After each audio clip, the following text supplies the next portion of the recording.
வணக்கம். திருக்கொடிமாடச் செங்குன்றனூர் என்றும் திருச்செங்கோட்டாங்குடி என அழைக்கப்பட்ட ஊர். சிலப்பதிகாரத்தில் நெடுவேல் குன்று என அழைக்கப்பட்ட ஊர். தெய்வத் திருமலை, நாகமலை, உரககிரி, நாககிரி என பெயர் பெற்ற ஊர். 63 நாயன்மார்களில் ஒருவரான விரல்மிண்ட நாயனார் பிறந்த ஊர். மலையே சிவலிங்கமாக, வடமேற்கில் இருந்து மலையை பார்த்தால் பசுவாகவும், மேற்கு பகுதியில் இருந்து பார்க்கும்போது ஒரு ஆண் படுத்து இருப்பது போலவும், தென்மேற்கு பகுதியில் இருந்து பார்க்கும்போது பெண் படுத்து இருப்பது போலவும் தோற்றமளிக்கக்கூடிய தலம். மலை சிவப்பு நிறமாக இருப்பதால் செங்கோடு என்ற பெயரை பெற்ற தலம்.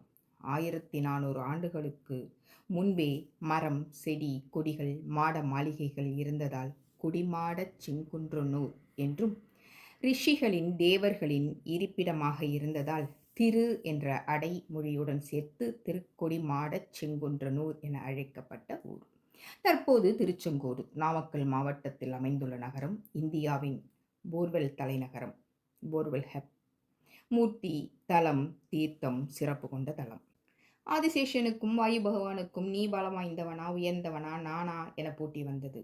ஆதிசேஷன் மேருமலையை அழுத்தி பிடித்து கொள்ள வேண்டும், வாயு பகவான் மேருமலையை விடுவிக்க வேண்டும். ஆதிசேஷன் தனது உடலால் சுற்றி தலையால் மூடி மேருமலையை மறைத்தார். வாயு பகவான் அதீத காற்றை வீசச் செய்தார். மேருமலையில் இருந்த பல முகடுகள் பறந்து சென்று விழுந்தன. அவற்றில் ஒன்றே இந்த திருச்செங்கோடு மலை. ஆதிசேஷனின் இரத்தம் மலையில் படிந்ததால் மலை சிவப்பு நிறமாக ஆனது. செங்கோடு மலையானது. தனது செயலால் செங்கோடு மலை வந்ததை எண்ணி வெட்கப்பட்டு, அந்த மலையில் தான் என்ற அகந்தை வந்ததற்காக வெட்கப்பட்டு தன்னை மன்னித்தருள வேண்டி தவம் மேற்கொண்டார் ஆதிசேஷன். ஸ்ரீ சிவபெருமான் தோன்றி ஆதிசேஷனை மன்னித்து அருளினார். திருச்செங்கோடு மலை 2000 அடி உயரமுடைய மலை. 1206 படிக்கட்டுகளை உடைய தலம். மலையை லிங்கமாக கருதப்படுவதால் அதற்கு எதிரே லிங்கத்தை அமைத்து இருக்கின்றனர். மலையில் ஸ்ரீதேவி பூமாதேவியோடு ஆதிகேசவ பெருமாள் தனி சன்னதியில் அருளுகிறார்.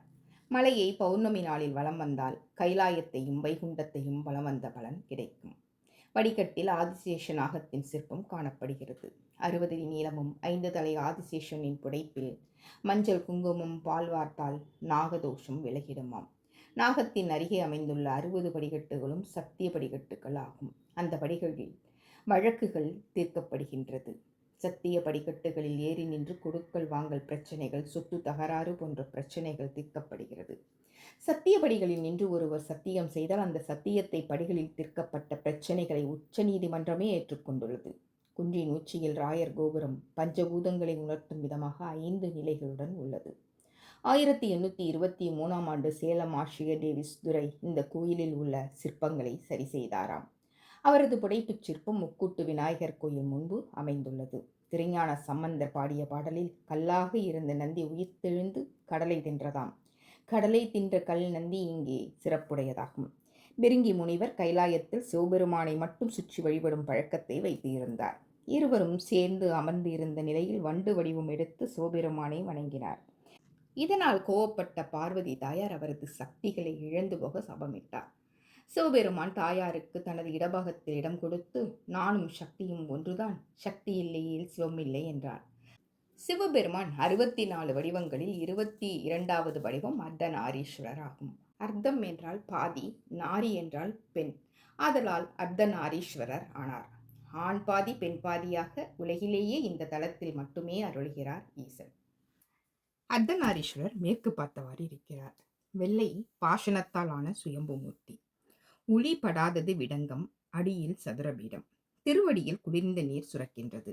தேவதீர்த்தம் எனப்படும் இந்த தீர்த்தம் அமாவாசை நாட்களில் பக்தர்களுக்கு வழங்கப்படுகிறது. பிரம்ம தீர்த்தமும் தலத்தின் தீர்த்தமாக இருக்கிறது. ஸ்ரீ முருகப்பெருமான் செங்கோட்டு முருகனாக தனி சன்னதியில் கிழக்கு முகமாக அருளுகிறார். அருணகிரிநாதர் முருகனை பாடி உள்ளார்.